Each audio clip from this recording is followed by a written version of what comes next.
Good evening, Scott here, known as Cantaloupe to some online, and I'm bringing a subject to you that's interesting to me. It might be of interest to you or someone you know. And it's an idea I recently saw, but I've heard about it before. I saw it in a video by a speaker who I happen to like watching and listening to. And the idea is evidence-based decision making. My last few videos, the subjects have been mouthfuls, kind of tongue twisters, but I'm going to explain this one hopefully in a way that makes a lot of sense in a few minutes. So within a few minutes, evidence-based decision making, as opposed to decision making based on impulse or emotions, things that aren't evidence-based, obviously, which is a problem. Many times it's a problem, not always.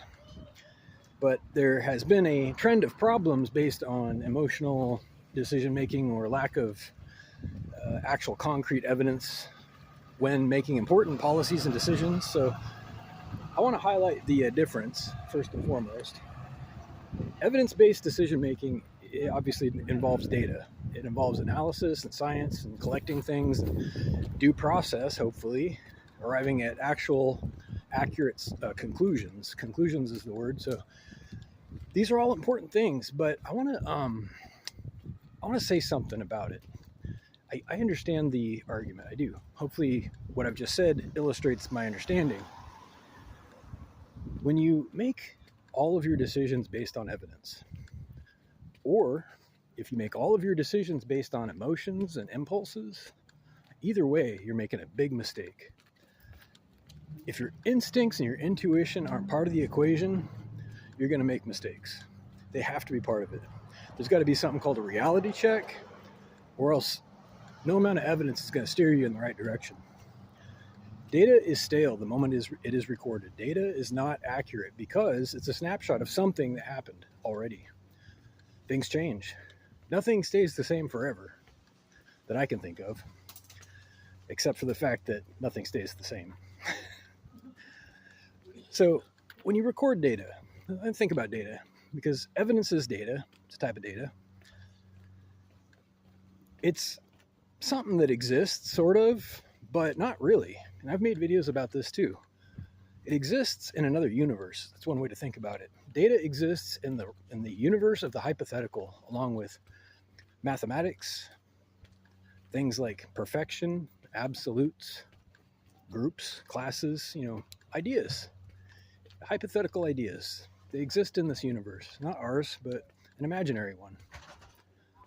They're real in the sense that you can communicate them, you can record them and digitize them, communicate them with symbols. Data is symbols. That's really all it is. Without context, data becomes meaningless as any symbol.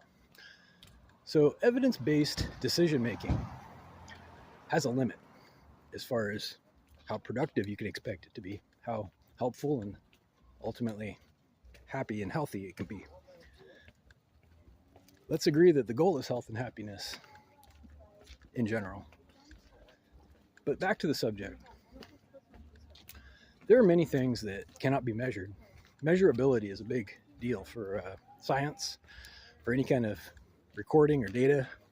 Measurability. The ability to record anything presupposes that it has to be measurable. A lot of things just simply aren't. I would wager that most of the universe is immeasurable. Certainly not directly. From here anyway. So if things exist that we can't measure, are we going to just not make decisions involving these things? Because that's kind of what evidence-based decision making implies. I'll say that one more time. If things exist within the realm of extreme possibility that you cannot measure and that you cannot record, do you just ignore them? Do you pretend they don't exist? That sounds foolish. That sounds really foolish to me. I think there's a whole universe of stuff that you got to take on your gut. You got to take on intuition, which may be your most powerful tool of all. But you can't rely just on that either, obviously. So anyway, evidence-based decision-making is prone to hazard, and I wouldn't recommend it as an exclusive technique or approach. A lot of people are trying to fly to that extreme. Don't be one of them. Have a great night. And if you have questions, please reach out to whitehotrobot@gmail.com. Thank you.